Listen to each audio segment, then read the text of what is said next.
আসসালামু আলাইকুম dear viewers. একটি গুরুত্বপূর্ণ বিষয়, অনেকে আছেন যারা হাই ব্লাড প্রেশারের রোগী বা উচ্চ রক্তচাপের রোগী। আপনার হাই ব্লাড প্রেশার বা উচ্চ রক্তচাপের জন্য ডাক্তার সাহেব আপনাকে অ্যান্টি হাইপারটেনসিভ ড্রাগ দিয়েছে বা ব্লাড প্রেশার কন্ট্রোল রাখার জন্য ওষুধ দিয়েছে। সেই ওষুধ কন্টিনিউ বা প্রতিদিন খাওয়ার জন্য বলে দিয়েছে, কিন্তু আপনি খাচ্ছেন না, আপনি ইরেগুলার হয়ে গেছেন। এটা কিন্তু আপনার জন্য সমস্যা।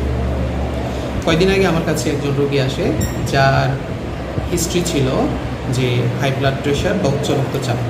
ডাক্তার ওনাকে প্রতিদিনের জন্য ওষুধ দিয়েছেন কন্টিনিউ করার জন্য অ্যান্টি হাইপারটেনসিভ ড্রাগ, কিন্তু উনি ঠিকমতো ওষুধ খাচ্ছেন না, যার ফলে দেখা যায় যে বর্তমান সময়ে তার ব্লাড প্রেশার আনকন্ট্রোলড।